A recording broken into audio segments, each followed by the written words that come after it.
Hey, what's up? My name is Catherine. Welcome to my channel. I hope everyone is feeling better than I am today. Those weeks in between Thanksgiving and Christmas when you're a college student are just awful. If you've gone to university in the United States, I'm sure you understand. My friend's FaceTiming me. Oh my god. Hi, what's up? Don't have cute faces on. Did you see what I'm seeing? I'm with Trevor. 6.5 hours later. I'm not even kidding. I'm just like sitting here thinking about how much this week sucks, and my friend from my class calls me and is like, yeah, a kid in our grade just got written up in Forbes 30 under 30. I can't even tell you. It's oh my god, this is just gonna be like a 5-minute rant at the beginning of this video, so I'll put a timestamp for when the actual anti-haul starts. It's so like frustrating just watching people your age succeed and you have done nothing productive with your life.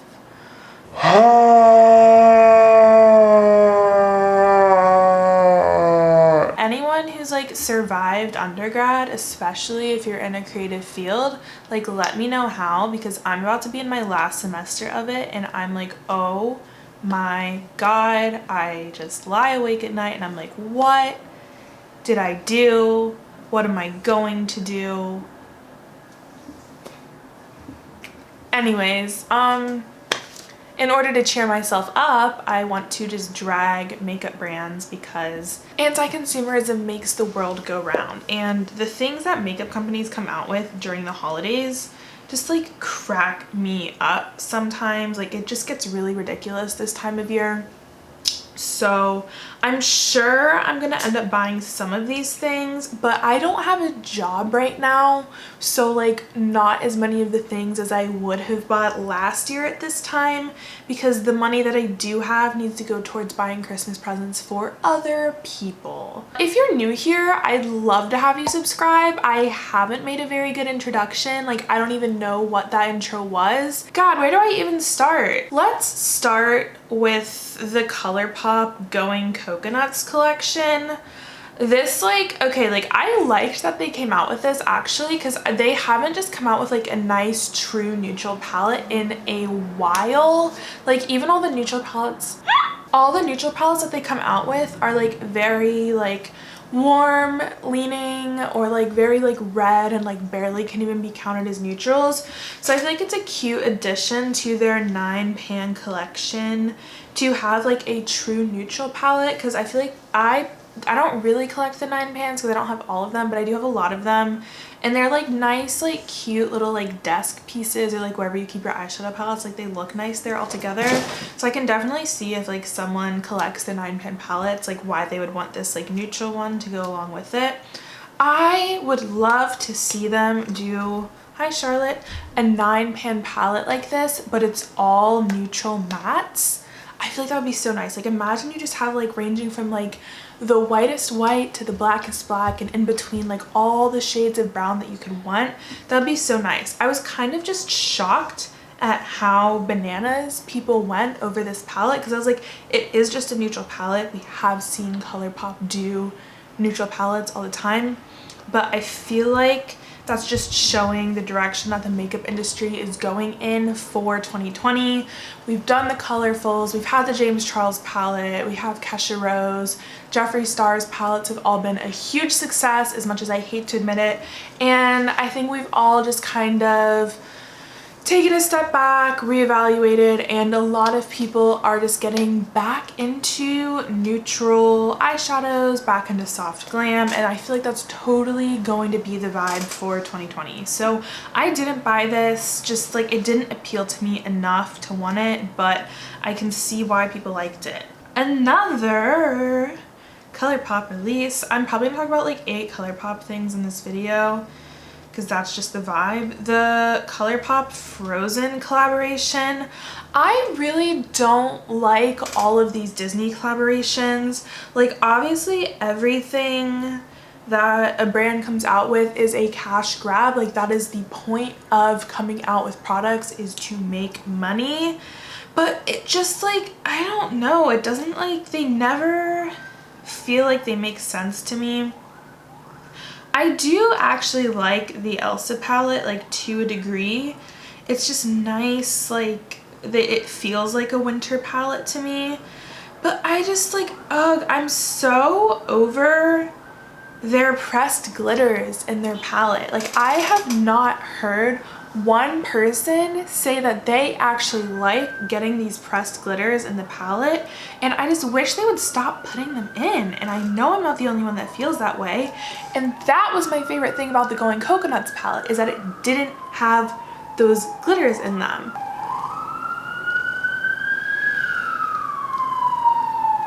What was I even talking about?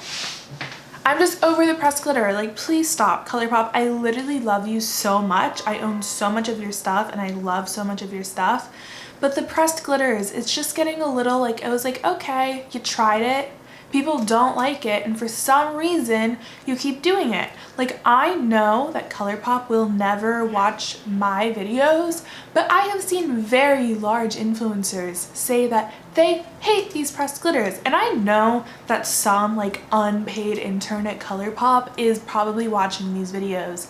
And I really, really wish that they would take that information to a higher up.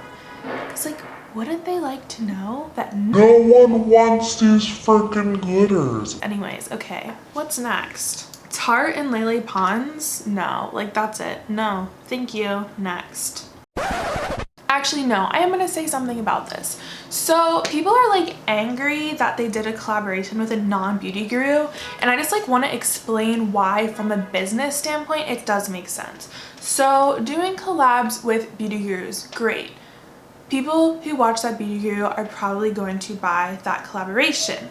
But what people aren't taking into consideration is that people who watch beauty gurus are already more interested in makeup and more invested in what's going on in the makeup world than the average person. So there's a chance that they would have bought an eyeshadow palette that this company came out with, even if it wasn't a beauty guru collaboration, because they were keeping up with it anyways, and if they liked the colors, they probably would have bought it. By doing a collaboration with a non-beauty guru, Tarte is expanding themselves to a whole other audience. So like, to all the people who are like, oh, it doesn't make sense that this isn't a beauty guru collab, it does make sense. You can hate it, I hate it. I think Lele Pons is super annoying and has done some super shady stuff, but for Tarte as a business, like, it makes sense. This Magic Hour collection by Cosmetics, so I wouldn't buy this because I just don't think the palette has like enough of a range of tones in it, but it did catch my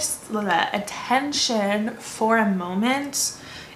I like the Dusty Roses. I'm super into Dusty Rose eyeshadow at the moment, and I feel like it just really ties into the soft glam vibe that I and everyone have been into. So I feel like this is a cute little palette. I've heard really great things about Cosmetics. I just don't think that, like, for the price, like, I don't even see a price here, but I know it's like a high mid-range priced brand. It just wouldn't be worth it for me personally. If I'm going to spend a lot of money on an eyeshadow palette, I want it to be something that I can create a lot of diverse looks with, which I know that's just my opinion. Some people are like, if I'm going to spend a lot on an eyeshadow palette, I want it to be something that I can use every freaking day, and this does look like a nice, cute, everyday palette. And then there's this like cute little blush and lip luminizer. I just like, it's not something that I would go out of my way to buy. I've never tried the brand, so I don't know that I'd love it, and I tend to gravitate towards more affordable, what was that sentence? I tend to gravitate towards more affordable brands anyways. I like to recommend affordable products, and my wallet prefers me to buy affordable products. So for me to splurge on something, I have to really, really, really, really, really, really love it. Moving on, let's talk about Kylie Cosmetics holiday collection.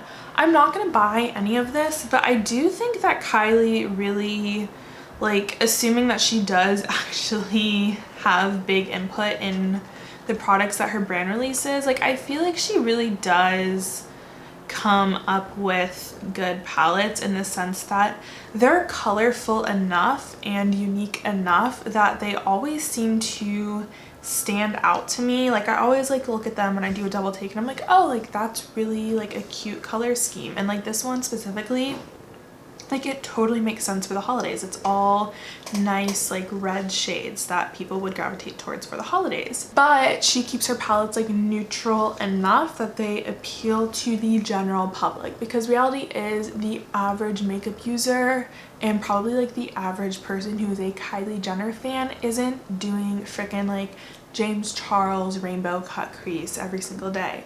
So I feel like her collections always are like that very nice middle ground where they're unique enough that they feel appealing, but they're not so out there that the average person wouldn't wear these colors. And then there's other stuff in the collection as well. Of course, she came out with like her 20th red lipstick and a luminizing setting spray and primer, it looks like, which that actually does sound interesting. My thing with Kylie is like I've tried some of her products and like they're all decent. They're just like not, they never like blow my mind. The one thing that I would totally buy from this collection is the shimmer eye glazes. The thing is, I feel like these eye glazes are like $20. I don't remember how much they are, but there's this red shimmer one where like I'm really just always on the hunt for the perfect red shimmer shadow, and this truly looks so gorgeous. Right now I have Wiggley's from the Jackie Aina palette on my lid, and it's pretty, but I just want something with like a little more of that like wow factor to it. But we'll see. Her stuff always goes on sale eventually, so yeah. Not like a specific product, but Trendmood herself is coming out with a subscription box, which I think is really interesting. I feel like it's smart of her to kind of expand into like starting her own business sort of, but not make it starting her own makeup brand, because I feel like everyone's starting their own makeup brand right now, and reality is they can't all be successful. This is something that I'd like to keep my eye on. I don't think I would necessarily subscribe to it because I have subscribed to BoxyCharm in the past and it kind of just felt like it was always disappointing me, but I'll keep an eye on it. Plus with those things, you can never guarantee that all the products you get are cruelty free, so the chances are it would be me getting products that I wouldn't necessarily want to use on my channel. Just to clarify, when I say this, I mean when I've gotten non-cruelty free items in my BoxyCharm, I still use them because it feels wasteful to just throw the product out, but I don't use it on my channel because I don't want to promote those products. I don't buy non-cruelty free stuff to use off camera. I realized it sounded like that when I said that. Something from CoverGirl, like a whole release that I would possibly interested in eventually. Apparently this is an Amazon exclusive. I don't know like how Amazon keeps landing these exclusive deals with makeup companies, but really smart on their part. They're releasing a glow stick, which is a shimmering highlighter, a cream blush, and a nourishing foundation, which kind of sounds like a skin tint to me. I think out of the three of these things, I'd be most interested in the cream blush, but I feel like I shouldn't get those because I've tried the Flower Beauty blush balms, which everyone seemed to love, and could never make it work for me. I think I should stick with like stick blushes instead of like the like liquidy. I just always kind of mess those up. I would kind of be interested in the foundation. It sounds right up my alley. It's dewy, light coverage, but the thing is I have gotten quite a few dewy foundations. I have the Anastasia one, I have the ColourPop Skin Tint, which sounds super similar to this CoverGirl one that's coming out, and I have the Rihanna one, which is like nice full coverage dewy. So I'm not like needing a dewy foundation right now. It would more just be like out of interest to see what the formula is like. Plus I heard that they discontinued or are discontinuing the Vitalist Healthy Elixir foundation, and I love that foundation and I know a lot of other people do too. So I would be curious to see how similar this new foundation is to the old one. ColourPop Butterfly Collection. I did genuinely consider getting this because I have been wanting a nice dusty rose palette. I really wanted that Physicians Formula rose palette and couldn't frickin' find it anywhere because it's in-store only, CVS exclusive, and I searched their whole like so many locations. I searched like every zip code where I have a friend that lives there and it wasn't anywhere. So I don't know what CVS store got that palette, but I don't think it was anybody. But this ColourPop palette, the thing that really held me off was the pressed glitters. I was like, I don't want to spend $18 on a palette and not use some of the shades because they're pressed glitter, and I couldn't even tell what shades were pressed glitter. I couldn't tell if it was 1 or 2, but I was like, you know what, it's just not worth it. And I'm glad that I did hold off because they ended up launching the Bare Necessities palette, which I would like almost have never considered buying a palette this like physically large because I really tend to shy away from those. But this has all the Dusty Rose colors in it that I've been wanting, and I feel like it will be nice for me to have like all the neutrals that I could possibly want from ColourPop in one place. I love ColourPop's formula. I talk about ColourPop all the time. And I've really been wanting like those Dusty Rose, I've really been wanting those Dusty Rose shades to replace the ones in my BH Cosmetics Carly Bible Deluxe palette, because I tried to use that palette the other day and it became very apparent that those shadows have expired and they really don't work for me anymore. So I'm just kind of looking for something to replace that palette because I loved that palette. It was such a good go-to neutrals palette, and I feel like this ColourPop one will replace it nicely. God, there are literally so many ColourPop releases. This is like my fault because I haven't done one of these in forever. Their holiday collection, the Good as Gold palette, I'm not interested in this. It doesn't really appeal to me with all the gold shades in there. It's just not something that, like, I don't wear gold eyeshadow that much, so I wouldn't use it very much. I feel like they kind of fumbled the bag with this, and they could have made it like a dupe for the Natasha Denona gold palette, which has like those navy blue shades in there as well. Like if they had just done the little pop of blue effect and thrown like 1 or 2 bluish emerald shades in there, I really feel like the palette would have done super well, because everyone would have been like, oh my god, Natasha Denona dupe, yes, go off ColourPop. But alas, they didn't. House Laboratories, god, this just like, they're coming out with an eyeshadow palette, and it like, not only is it boring, it just doesn't look good quality. Like those swatches look so underwhelming. House Labs has just been really disappointing so far. It seems like she's trying to make makeup that appeals to the masses, but it just doesn't feel on brand for her. Like everyone knows Lady Gaga as being like super vibrant and out there, and none of the releases have been. They've all looked kind of cheap. Nothing has been unique, and I hate to say it because I love Lady Gaga, but I'm just not there for it. Kesha Rose Beauty does look cute, and it does feel very on brand for her, unlike House Laboratories, so shout out to Kesha for that. It just doesn't appeal to me personally because, like I have said, I'm kind of just starting to lean towards more neutral eye looks again. I say as I have vibrant red eyeshadow on my lids, but it does look cute, and I'm really happy for Kesha that she's doing a collaboration like that, because girl has been through way more than she deserves. I am sort of eyeing these new e.l.f. eyeshadow toppers. They look really nice, and they definitely look like they could be a good dupe for the Stila Glitter and Glows. Some of my Stila Glitter and Glows are starting to dry up. These don't necessarily look like they are as glittery as them, but some of them do have a very nice textured look to them. So that's something I would maybe pick up in the future. Maybe I'll do an e.l.f. order like in the spring. They tend to do really nice sales, and all the products that I'm eyeing will be sale eligible by that time, so we'll see. Last couple of things. Manny MUA's collaboration with Morphe. This doesn't make sense to me. I never understand when like the beauty gurus who own their own brands also do a collaboration with another brand. Like I guess it's just more money in their pocket net, but it just like, I don't know, like it wouldn't make sense to do a collab with your competition. Like, can you imagine, like we saw what happened when James Charles did an ad for Tati's Halo Beauty competitor? Like, so I don't understand like why all these beauty gurus are down to team up with their competitors. It doesn't really like, it just doesn't seem like it makes sense. Like it seems like even though they're getting money from the collaboration, it would be hurting their brand in the long run. This palette just like doesn't look interesting to me. Like I've actually really liked the schemes of the palettes from Lunar Beauty.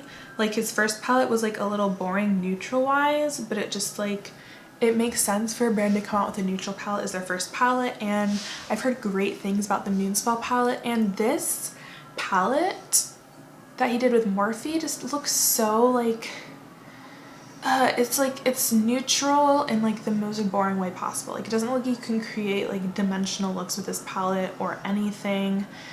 And it's gonna be Morphe quality, which is never fantastic. So it's a hard pass. Also, I just have to drag the cover of this palette. James Charles posted a picture of the palette cover on his story, and they did Manny's so dirty. Like the graphic design on the front of this palette is awful. Like I literally want to open Photoshop and see how long it would take me to create something that looks exactly like that. It looks like someone threw this together in 10 minutes.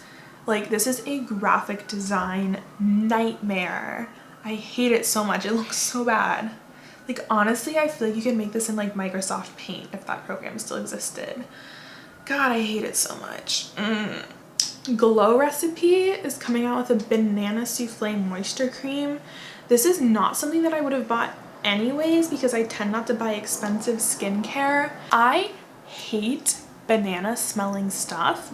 Like bananas just like I eat them, but I can't even like have like a super ripe banana because I hate the smell and I hate the texture. And I can think of like no fruit that I would rather less put on my face than banana. Like God, imagine like the thought of my face smelling like banana just makes my skin crawl. Like that, sounds so disgusting. Like the banana Laffy Taffy's disgusting, and I know that like banana flavored stuff doesn't even taste like actual banana because they developed the flavor like, and then like that specific type of banana went extinct. I just hate it. I hate the smell. Banana flavored stuff, like God. Last thing I'm going to talk about, because I'm literally losing my voice from talking so much, is the Pat McGrath and Star Wars collaboration. So Pat McGrath is one of the like only non-cruelty free brands that I really keep up with. I think she comes out with gorgeous products. That rose palette that she came out with was, oh my God. My best friend uses her products and his makeup always looks so beyond stunning with just like the most effortless 2 shadow look.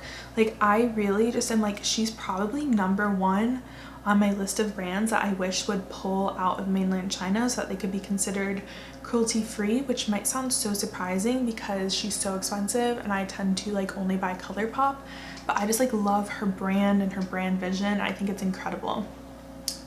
When I first saw this collaboration, I was like, really, Patricia, we're selling out? Because I'm just like, I feel like the Venn diagram of people who buy Disney and movie collaboration makeup products and the people who have $125 to spend on an eyeshadow palette is literally just 2 separate circles. Like there's no overlap. But Jubilee, my subscriber, informed me that apparently like Pat McGrath has been like a long-term Star Wars nerd. Like she's very open about the fact that she loves Star Wars. So I actually like kind of love that for her because like I'm a massive Harry Potter fan, like obsessed. Read the first book when I was 5 years old, so like every conscious memory that I have, like Harry Potter has been in the back of my brain. So I kind of am like comparing it to that, where I'm like, okay, like if I could ever do something Harry Potter related someday, like that would be mind-blowingly amazing for me. So like as soon as I heard that she's like actually been a fan for a while, I was like, okay, this doesn't feel like selling out anymore. Like that's actually really cute. Like go off from one fellow nerd to another. Like I love that for her. I think that's so cute. The actual palettes do look kind of cute. They feel on brand for Star Wars. I'm not like an avid Star Wars fan. Like I've seen some of the movies and like they were decent, but like I don't like hardcore stan Star Wars or anything like that. Yeah, the palettes look cute. And I just like hearing that she's been like a long-term Star Wars fan. Like I think that's so cute. That is everything that I wanted to talk about today. I hope you enjoyed my rambling. I'm not sure why you would have, but if you did, make sure you give this a thumbs up. Thank you so much for watching. I would love to hear your thoughts on all the products that have come out lately. What's catching your eye? What is just absolutely revolting to you? Yeah, that's it. Hopefully I'll see you in my next video.